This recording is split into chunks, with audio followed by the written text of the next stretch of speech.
Terima Ya, kasih Pak Yanuar, Pak Frans.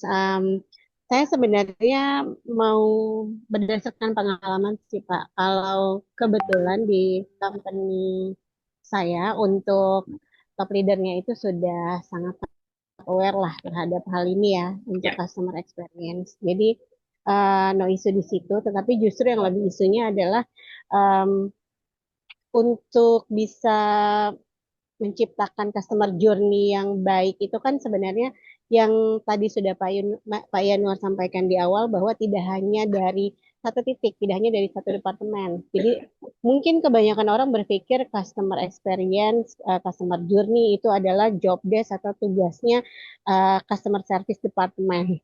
Padahal kan tidak ya.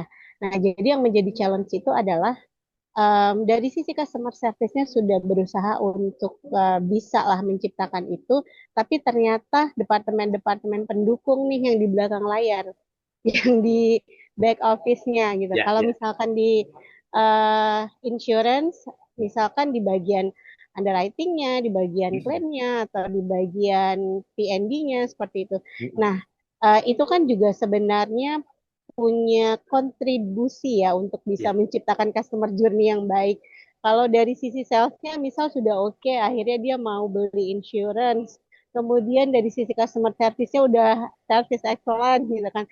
Tapi ternyata dia sudah sekian bulan buku polisnya belum sampai gitu kan. ya, Atau pada saat dia mengajukan klaim yang diinformasikan maksimal 14 hari kerja, ternyata sudah lewat tapi belum ada keputusan klaimnya. Nah, itu kan juga em, pasti akan mempengaruhi journey-nya mereka ya.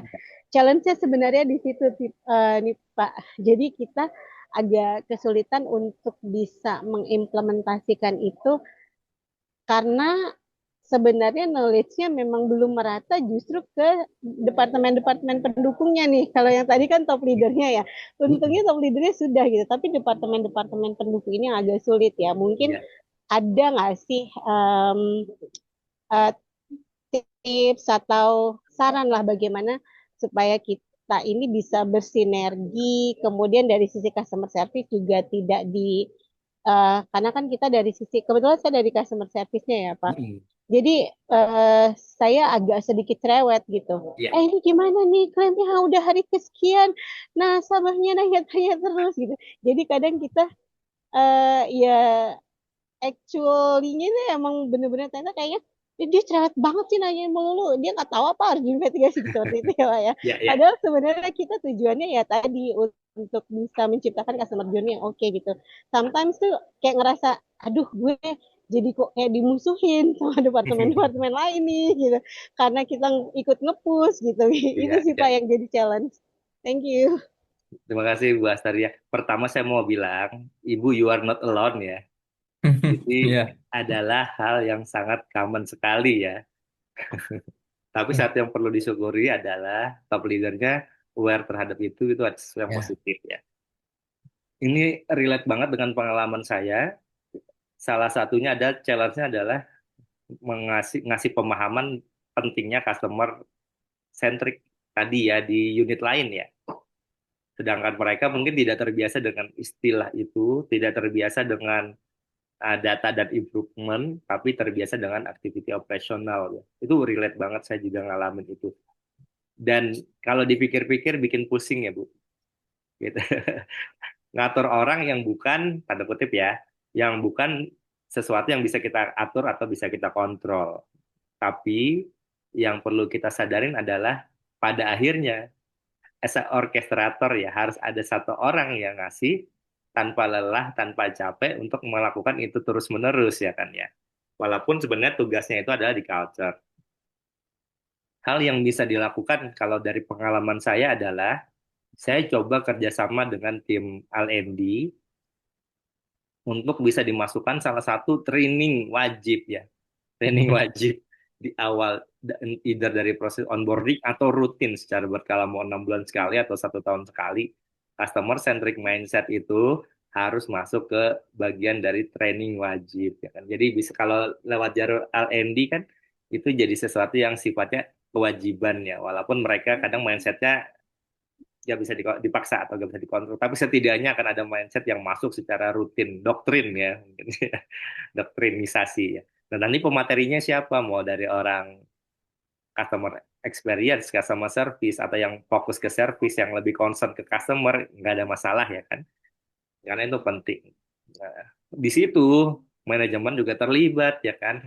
Dari L&D kan bisa ngundang ya manajemen-manajemen ya, apalagi top leadernya biar top manajemen ya, biar ini pesan dari manajemen bukan pesan dari unit ya kan, ya mau nggak mau kita harus menggunakan kendaraannya seperti itu. Itu satu ya yang saya pernah lakuin, itu satu yang pernah saya lakuin. Yang kedua tadi saya kepikiran nih, tapi kok agak agak ke skip.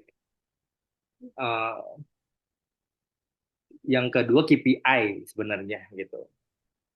Tapi ini setupnya lumayan panjang ya. Jadi based on Ya, KPI-nya harus ada yang customer oriented ya, mungkin gitu ya ya, Mas Frans ya. Apakah benar. ke customer satisfaction juga keukur ke unit mereka, cari Ya, cari caranya, atau kaitannya dengan SLA. Nah, ya. nah tapi untuk ngomongin SLA, SLA-nya jangan SLA yang mempermudah urusan mereka dong, ya kan? Kadang-kadang SLA tuh gitu. Kenapa ini 10 hari? Ya karena kami vendor bla bla bla 9 hari. Jadi satu harinya spare time. Jadi kita tulis 10 hari orientasinya ke proses internal. Padahal customer kalau 10 hari ngamuk-ngamuk, ya kan? Mm.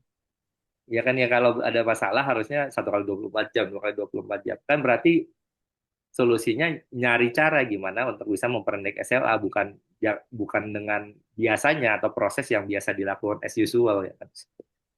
Tapi yang kedua itu kan sangat sangat top down sekali ya, sangat sangat strategik di organisasi ya. Itu juga butuh pemahaman dari level paling atas. Tapi yang cara pertama menurut saya jauh lebih humanis dan actionable ya kayaknya ya gitu.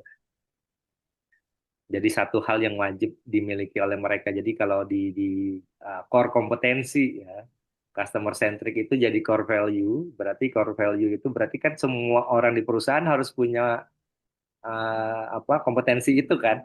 Salah satunya Ya, gimana ya dengan training rutin itu. Jadi harus dimasukin. Saya yakin deh, apalagi di bidang service ya semua orang itu punya core value-nya customer centric ya. Apapun bahasanya ya. Ada ya, customer focus, ada yang bahasanya service excellent, ada bahasanya apa itu, tapi sebenarnya itu adalah customer centric ya kan. Semoga membantu dan tidak bosan-bosan Mbak Asteria cerewet ya. Itu udah konsekuensi kita ya. Tapi bisa dicoba apalagi kalau udah jalan ya. Nah, itu ada kesempatan untuk bisa kasih pemahaman ke mereka. Atau saya baru kepikiran ini yang biasa saya lakukan juga dari case complaint ya, atau voice of customer yang sentimennya negatif itu di raise mm, ya kan. Di ya, raise-nya kemana? Jangan ke mereka, nggak akan berguna bagi mereka, itu ya, tidak penting. Tapi ke top manajemen dengan benar, cari root cause dan juga eh, apa ya severity-nya, tingkat keparahannya gitu ya, yang berdampak ke customer dan ke bisnis ya. benar. Jadi Jadi, caranya harus bypass ke atas, jangan ke samping. Capek kalau ke samping terus. oh, Tapi berarti kadang-kadang bisa, perlu, ya. juga mulai dari customer journey yang paling krusial ya Pak ya, dari komplain tadi ya, dan Bisa jadi, ya diinformasikan bisa. ke manajemen. Ya.